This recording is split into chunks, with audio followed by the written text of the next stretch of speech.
Hey guys, it's Luca from Learning MTG, and today I want to make another kind of like meta strategy video. So I wanted to talk about this. It just came to me today, and I really felt kind of inspired to talk about this. What I think is the most important skill for today's world that we live in. We basically live in a world of unlimited information, right? And you don't have to take my word for it, but in my opinion, I think that if you want to figure out how to invest, if you want to figure out how to eat properly, if you want to figure out how to exercise properly, if you want to figure out how to start a business, how to market something, how to get into a relationship, how to do literally anything, how to meditate, how to be happy, um, there's information somewhere on the internet for free that you can find and you can learn how to do that. Everything is available. The real problem, the real kind of bottleneck though, is people don't know, what is the good information, what is the bad information. For any given topic, there's going to be thousands of different, let's say, authors, writers, thousand different opinions. How do you tell what is the good opinion and what is the bad opinion? And this really, to me, is the most important skill. The most important skill is being able to tell the difference between good information and bad information. Okay, so that's the most important skill. What I would say is like discernment. Being able to tell the difference. So I guess that's step one is understanding. Look, everything you need, everything you want to figure out, everything that's holding you back from whatever you're trying to accomplish in your life, like it's out there. You can figure it out. You can find someone who's basically solved whatever problem you haven't been able to solve, and you can learn from them.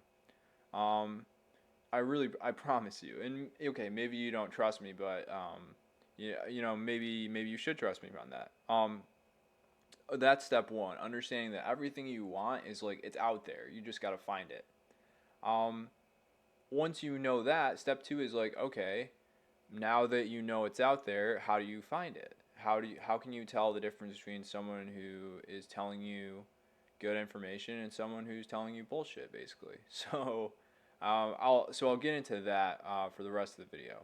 Um, so I think one of the good examples for me, I kind of look at what I did over the course of my life. I played a lot of Magic. I played a lot of soccer.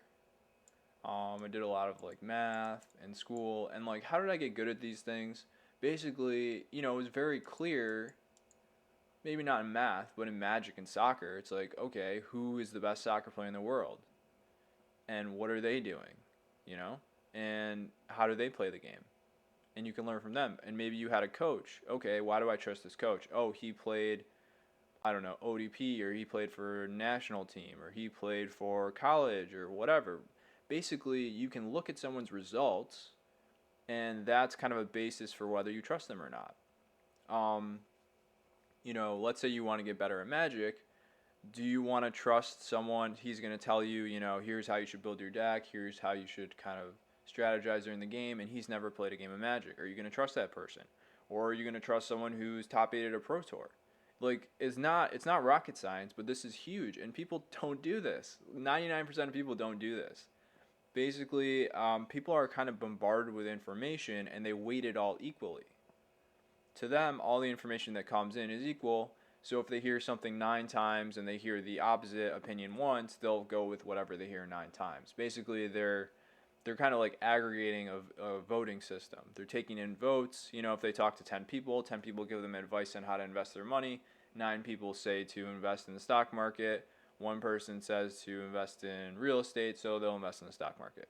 And this is not the way you want to go through life. And Ray Dalio talks about this in his book Principles, which is basically you want to weight opinions based on people's expertise, right? So I'll take advice on how to play soccer from a pro soccer player. I'll take advice on how to play Magic from a professional Magic player.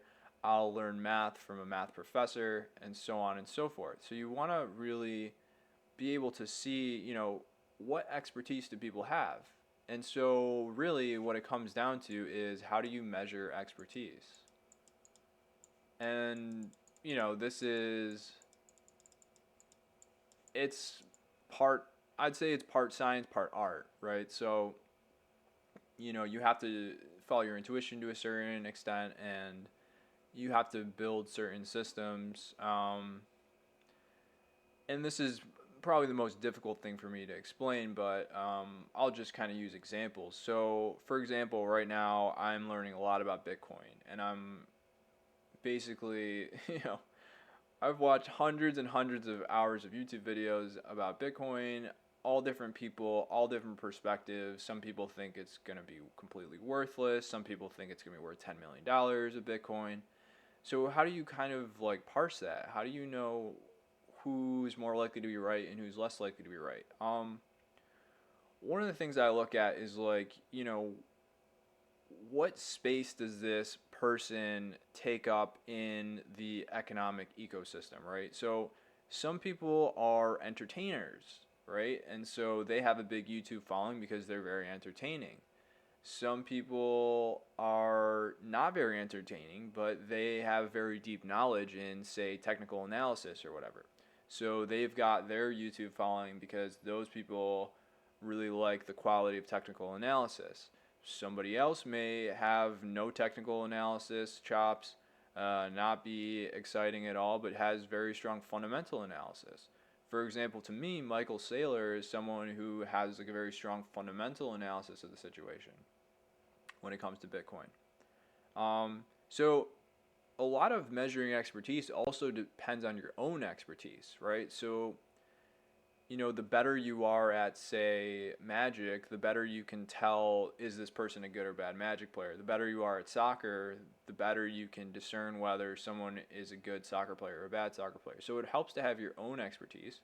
But, that's one of the things you want to say, like, what angle is this person coming from? Some people are coming from kind of like a hype angle. They're really good at hyping things up. They're really good at grabbing your attention. They're really good at stirring up your emotions. And some people, have more detailed analysis on topics and think more deeply about things. And that's something you really want to look out for in your life, is who are the people that are looking at these things on a very deep level.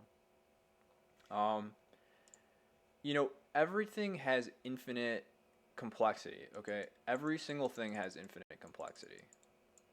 Anyone who tells you that things are black and white is full of shit.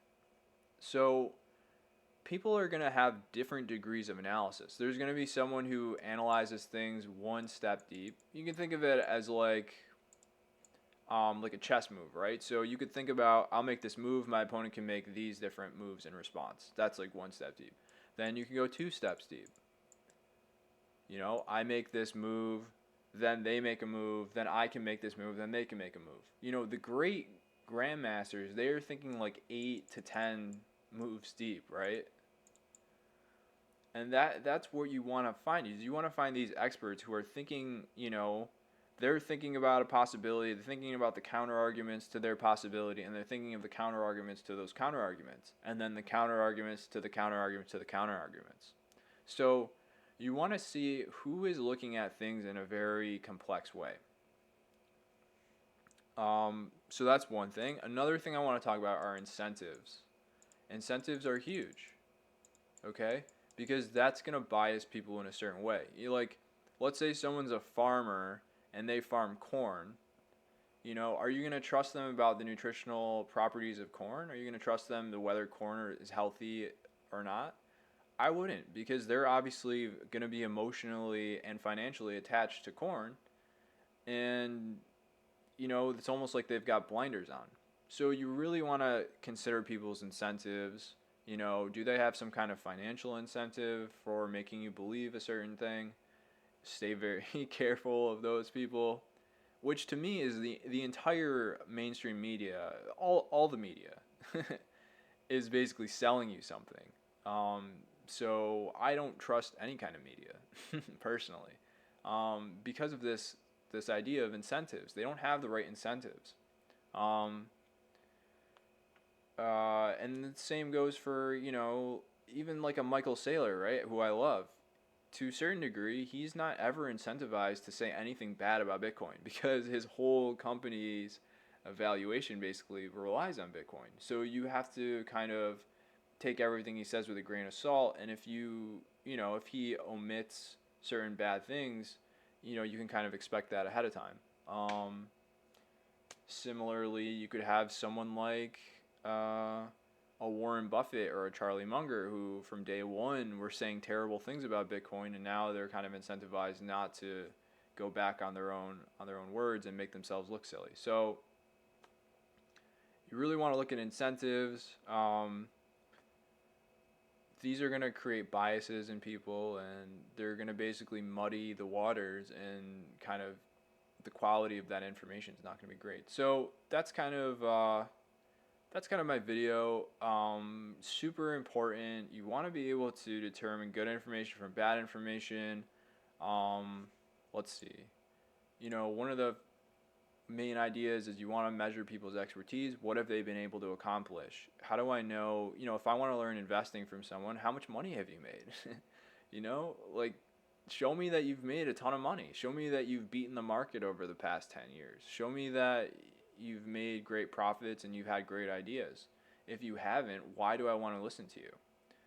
So you want to look at expertise.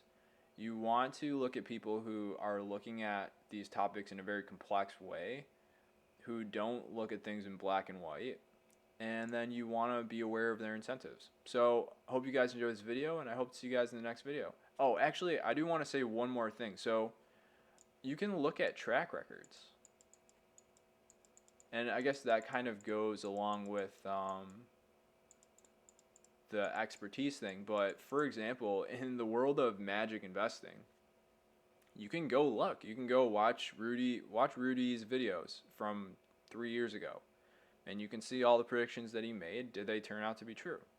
You can go watch. There's all these different. There's Chaz something on like Star City Games. There's a bunch of different YouTubers that do magic finance, and you'll see which ones don't really know what they're talking about and which ones do, and you can kind of just look and see, okay, they made this prediction, did it come true or not? And that's part of what I do like to do on my channel. I like to make lots of predictions, so people can come back and look and check and see, maybe I know what I'm talking about, maybe I don't. So that's another big thing. I hope you guys enjoyed this video, and I hope to see you guys in the next video.